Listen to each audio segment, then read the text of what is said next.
ತಿಂಗಳಲ್ಲಿ ಅಪರಾಧ ತಡೆ ಮಾಸಾಚರಣೆ ಅಂತ ನಾವು ಮಾಡ್ತೀವಿ. ಆ ಒಂದು ಹಿನ್ನೆಲೆಯಲ್ಲಿ ಈ ದಿನ ಶಾಲಾ ಮಕ್ಕಳಿಗೆ ಒಂದು ಜಾಗೃತಿ ಮೂಡಿಸೋ ಸಲುವಾಗಿ ಶಾಲಾ ಮಕ್ಕಳ ಕಡೆಯಿಂದ ನಾವು ಅವರ ಸಹಯೋಗದೊಂದಿಗೆ ಇಲ್ಲಿ ನಮ್ಮ ಎಲ್ಲ ಶಾಲಾ ಕಾಲೇಜುಗಳ KGF ಶಾಲಾ ಕಾಲೇಜುಗಳ ಸಹಯೋಗದೊಂದಿಗೆ ಅವರ ಶಿಕ್ಷಕರು ಮತ್ತು ವಿದ್ಯಾರ್ಥಿಗಳ ಸಹಯೋಗದೊಂದಿಗೆ ನಾವು ಅಪರಾಧ ತಡೆ ಮಾಸಾಚರಣೆ ಅಂತ ಹೇಳಿದ್ರೆ ನಮ್ಮಲ್ಲಿ ಗೊತ್ತಿನ ಅಪರಾಧ ಆಗ್ತದೆ, ಮೋಸ ಆಗ್ತದೆ, ಸೈಬರ್ ಕ್ರೈಮ್ ಆಗ್ತದೆ, ಅಥವಾ IMV ಕೇಸುಗಳು ಬಗ್ಗೆನೂ ಸಹಿತ ಅಂದರೆ ಅವರೆಲ್ಲ ಈಗ ಹೆಲ್ಮೆಟ್ ತರಿಸ್ಕೊಂಡು ಓಡಾಡಬೇಕು, ಟ್ರಿಪಲ್ ರೈಡಿಂಗ್ ಮಾಡಬಾರ್ದು, ಇದೆಲ್ಲದನ್ನು ಪ್ರತಿದಿನ ನಾವು ಎಲ್ಲ ಶಾಲಾ ಕಾಲೇಜುಗಳು ಮಾಡ್ತಾಯಿದ್ದೀವಿ. ಈ ದಿನ ಶಾಲಾ ಕಾಲೇಜು ಮತ್ತು ಪೊಲೀಸರ ಸಹಯೋಗದೊಂದಿಗೆ ವಿದ್ಯಾರ್ಥಿಗಳ ಜೊತೆಗೆ ನಾವು ಜಾಗೃತಿ ನಡೆ ಅಥವಾ ಒಂದು ವಾಕ್, ಕ್ರೈಮ್ ಅವೇರ್ನೆಸ್ ಮಂತ್ ವಾಕ್ನ ನಾವು ಮಾಡಿಬಿಟ್ಟು ವಿದ್ಯಾರ್ಥಿಗಳು ಮತ್ತು ನಾವು ಸಹಿತ ಸಾರ್ವಜನಿಕರಿಗೆ ಎಲ್ಲರಿಗೂ ತಿಳಿಸೋ ಒಂದು ಪ್ರಯತ್ನ ಮಾಡ್ತಾಯಿದ್ದೀವಿ. ಅದರ ಒಂದು ಪ್ರಯತ್ನದ ಫಲವಾಗಿ ಈ ಶಾಲಾ ಕಾಲೇಜುಗಳು ಯಾರ್ಯಾರು ನಮ್ಮ ಜೊತೆಗೆ ಸಹಯೋಗ ಮಾಡಿದ್ರು ಅವ್ರಿಗೆಲ್ಲರಿಗೂ ನಾನು ಈ ಮೂಲಕ ಈ ಸಂದರ್ಭದಲ್ಲಿ ಅವ್ರಿಗೆಲ್ಲರಿಗೂ ಈಗಲೇ ಪ್ರಥಮವಾಗಿ ಧನ್ಯವಾದ ತಿಳಿಸ್ತೇನೆ. ಅವರೆಲ್ಲ ನಮ್ಮ ಜೊತೆ ಸಾರ್ವಜನಿಕರು ಯಾವ ರೀತಿ ಸಹಕರಿಸಬೇಕು? ಫಸ್ಟ್ ಆಫ್ ಆಲ್ ಎಲ್ಲರೂ ಸಹಿತ ನಮ್ಮದು ಅಪರಾಧ ತಡೆ ಮಾಸಾಚರಣೆ ಅಂತ ಹೇಳಿದ್ರೆ ಯಾವ ರೀತಿ ಅಪರಾಧಗಳಾಗ್ತವೆ. ಫಾರ್ ಎಕ್ಸಾಂಪಲ್ ನಾವೀಗ ಈಗ ಮನೆ ಬಿಟ್ಟು ಹೊರಗಡೆಗೆ ದೇವಸ್ಥಾನಕ್ಕೋ ಅಥವಾ ಬೇರೆ ಕಡೆಗೂ ನಾವು ಪ್ರವಾಸಕ್ಕೆ ಹೋದಾಗ ಮನೆಯಲ್ಲಿ ಬೆಲೆ ಬಾಳುವ ವಸ್ತುಗಳು ಇಡಬಾರ್ದು, ಅದು ಒಂದು. ಅದೇ ಥರ ಆಮೇಲೆ ತಮ್ಮ ಓಡಾಟದ ಏನೇನಿರುತ್ತೆ ಪ್ರವಾಸ ಎಲ್ಲ ಮಾಡ್ತಾರೆ, ಆ ಪ್ರವಾಸ ಮಾಡಿದ್ದನ್ನೆಲ್ಲ ಸಹಿತ ಆಯಾ ದಿನನೇ ಲೈವ್ ಲೊಕೇಶನ್ ಹಾಕಿದಂಗೆ ಅಪರಾಧಿಗಳು ಸಹಿತ ಅದನ್ನು ನೋಡ್ತಾ ಇರ್ತಾರೆ, ಅವ್ರಿಗೂ ಗೊತ್ತಾಗುತ್ತೆ ಇವರೆಲ್ಲ ಹೋಗಿದ್ದಾರೆ ಅಂತ. ಸೊ ಅದಕ್ಕೆ ಸ್ವಲ್ಪ ಟೈಮ್ ಗ್ಯಾಪ್ ಕೊಡಬೇಕು. ಹೋಗಿ ಬಂದಮೇಲೆ ಹಾಕಿದ್ರೆ ಅವಾಗೇನಾಗುತ್ತೆ, ಸ್ವಲ್ಪ ನಿಮಗೆ ವಾಪಸ್ ಬಂದಮೇಲೆ ಹಾಕೋದು ಸಹಿತ ಅವರು ನೀವು ಲೈವಲ್ಲಿ ಅಲ್ಲಿ ಪ್ರವಾಸಕ್ಕೆ ಹೋಗಿದ್ದು ಯಾರಿಗೂ ಸೋಷಿಯಲ್ ಮೀಡಿಯಾದಲ್ಲಿ ಗೊತ್ತಾಗಲ್ಲ. ಅದೇ ಥರ ಅಟೆನ್ಷನ್ ಡೈವರ್ಷನ್ ಮಾಡ್ತಾರೆ. ನಿಮ್ಮದು ಬ್ಯಾಂಕ್ ಹತ್ರ ಅಥವಾ ವೃದ್ಧ ಮಹಿಳೆಯರಿಗೆ ಅಲ್ಲಿ ಮುಂದ್ಗಡೆ ಎಲ್ಲ ಭಾಳ ಜನ ಗಲಾಟೆ ಆಗ್ತಾಯಿದೆ, ನೀವಲ್ಲಿ ಹೋದರೆ ನಿಮ್ಮದು ಎಲ್ಲ ಚಿನ್ನನ ಅಲ್ಲಿ ನಿಮ್ಮದು ಬಿದ್ದೋಗೋ ಚಾನ್ಸ್ ಇರುತ್ತೆ, ನಮಗೆ ಕೊಡಿ, ನಾವು ಅದು ನಿಮಗೆ ಭಾಳ ಸೇಫಾಗಿ ಅದನ್ನು ಮಡಚಿ ಕೊಡ್ತೀವಿ ಅಂತ ಅದನ್ನು ಕೊಡುವ ಸಂದರ್ಭದಲ್ಲಿ ಮೋಸ ಮಾಡಿ ಅದರೊಳಗಡೆ ಅದೇ ಖರ್ಚಿಫಲ್ಲಿ ಇರ್ತಕ್ಕಂಥ ಬಿಳಿ ಖರ್ಚಿಫಲ್ಲಿ ಇರ್ತಕ್ಕಂಥ ವಿಷಯನೇ ಒಂದು ಸ್ವಲ್ಪ ಕಲ್ಲು ಅಥವಾ ಬೇರೆ ಥರದ್ದು ಏನಾದ್ರು ಒಂದು ಹಾಕಿಬಿಟ್ಟು ಅವರ ಒರಿಜಿನಲ್ ಬಂಗಾರನ ಅವರು ಎತ್ಕೊಂಡು ಹೋಗ್ತಾರೆ. ಇದು ಗಮನ ಬೇರೆಡೆಗೆ ಸೆಳೆದು ಮಾಡೋಂಥ ಅಪರಾಧ. ಈಗ ಒ ಟಿ ಪಿಗಳನ್ನು ನಿಮ್ಮದು ಈಗ ATM ಕಾರ್ಡ್ ಬ್ಲಾಕ್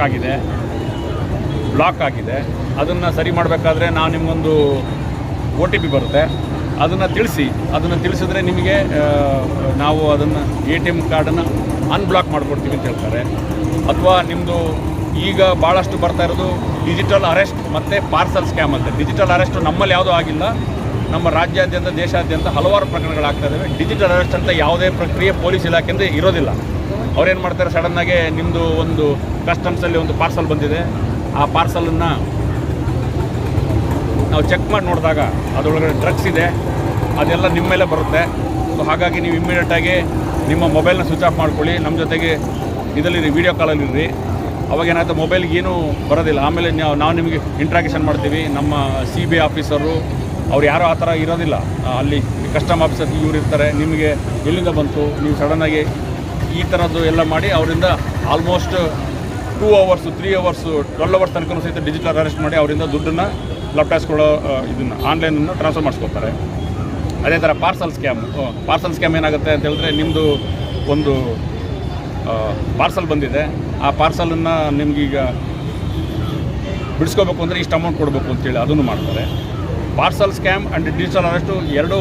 ಪಾರ್ಸಲ್ ಸ್ಕ್ಯಾಮಿನ ಮುಂದುವರೆದ ಭಾಗವೇ ಡಿಜಿಟಲ್ ಅರೆಸ್ಟ್. ಅಂದರೆ ನಿಮ್ಮದು ಪಾರ್ಸಲ್ ಬಂದಿದೆ, ಅದನ್ನು ಬಿಡಿಸ್ಕೊಳ್ಳೋಕ್ಕೆ ದುಡ್ಡು ಹಾಕಬೇಕು ಅಂತೇಳಿ ಅದನ್ನು ಮಾಡೋದು ಬೇರೆ ಇರುತ್ತೆ. ಮತ್ತು ಈ ಕಸ್ಟಮ್ ಆಫೀಸರ್ಸ್ ಅಂತ ಮಾಡ್ತಾರೆ. ಅಂದರೆ ಈ ಕಸ್ಟಮ್ ಆಫೀಸರ್ ಅಂತ ಕಾಲ್ ಮಾಡ್ತಾರೆ, ನಿಮ್ಮದು ಪಾರ್ಸಲ್ ಬಂದಲ್ಲಿ ಬ್ಲಾಕ್ ಆಗಿದೆ ಅಂತ. ಏನಪ್ಪ ಅಂತ ಹೇಳಿದ್ರೆ, ಜನರ ಒಂದು ಏನು ಭಯನ ದುರುಪಯೋಗ ಪಡಿಸ್ಬೇಕು, ಅದು ನಿಜವಾಗಿರೋದಿಲ್ಲ. ಹಾಗಾಗಿ ಯಾರೇ ಸಹಿತ ಯಾವುದೇ ಸಂದರ್ಭದಲ್ಲಿ ಅನ್ನೋನ್ ವ್ಯಕ್ತಿಗಳು ಫೋನ್ ಮಾಡಿಬಿಟ್ಟು ಬ್ಯಾಂಕಿನ ವಿಚಾರವಾಗಲಿ ಅಥವಾ ನಿಮ್ಮ ಪ್ರೀತಿ ಪಾತ್ರರು ಅರೆಸ್ಟ್ ಆಗಿದ್ದಾರೆ, ಮತ್ತು ಇನ್ನೊಂದು ಭಾಳ ಒಂದು ರೀಸೆಂಟಾಗಿ ಒಂದು ಪ್ರಕರಣ ನೋಡಿದ್ವಿ.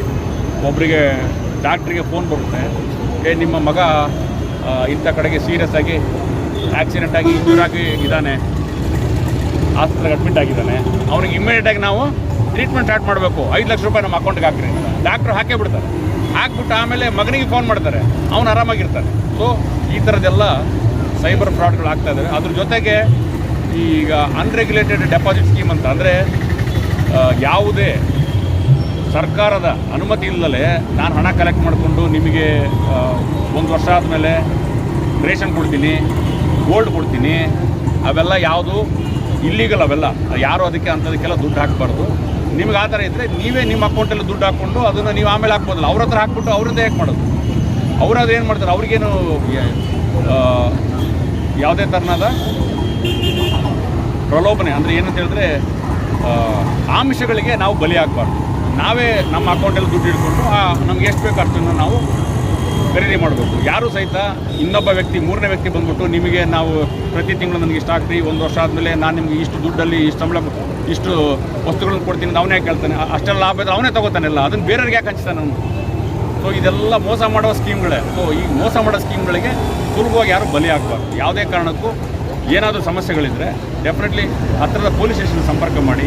ಯಾರಾದರೂ ಅನಿಯಮಿತವಾಗಿ ದುಡ್ಡನ್ನು ಸಂಗ್ರಹ ಮಾಡ್ತಾಯಿದ್ರೆ ಅದ್ರ ಬಗ್ಗೆಯೂ ಸಹಿತ ನಮಗೆ ಮಾಹಿತಿ ಕೊಟ್ಟರೆ ಅವ್ರ ಮೇಲೆ ನಾವು ಕಾನೂನು ರೀತಿಯ ಕಂದಾಯ ಇಲಾಖೆ, ಬ್ಯಾಂಕ್ ಇಲಾಖೆ, ಮೊನ್ನೆ ಜಿಲ್ಲಾಧಿಕಾರಿಗಳು ಈ ಭಾಳಷ್ಟು ನಮಗೆ ನೀತಿ ನಿಯಮಗಳು, ಕಾನೂನುಗಳಿದ್ದಾವೆ. ಆ ಕಾನೂನುಗಳನ್ನ ಬಳಸಿ ಅದನ್ನು ನಾವು ಸರಿದಾರಿಗೆ ಅಥವಾ ಅವ್ರ ಮೇಲೆ ತಪ್ಪಿತಸ್ಥರಿಗೆ ಕಾನೂನು ಕ್ರಮ ಮಾಡೋಕ್ಕೆ ನಮಗೆ ಅವಕಾಶ ಇರುತ್ತೆ. ಸೊ ಇದೆಲ್ಲದೂ ಅಪರಾಧ ತಡೆ ಮಾಸಾಚರಣೆಯಲ್ಲಿ ನಾವು ಎಲ್ಲರಿಗೂ ಅದನ್ನು ಈಗ ಹೇಳ್ತಾ ಇದ್ದೀವಿ. ಜೊತೆಗೆ ಇದು ಅಪರಾಧ ತಡೆ ಮಾಸಾಚರಣೆ ಇವತ್ತು ನಾವು ಸಾಂಕೇತಿಕವಾಗಿ ಮಾಡ್ತೀವಿ. ಪ್ರತಿದಿನ ಪ್ರತಿ ಕ್ಷಣ ನಾವು ಜಾಗೃತರಾಗಿರ್ತೀವಿ. ಧನ್ಯವಾದ.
Hey!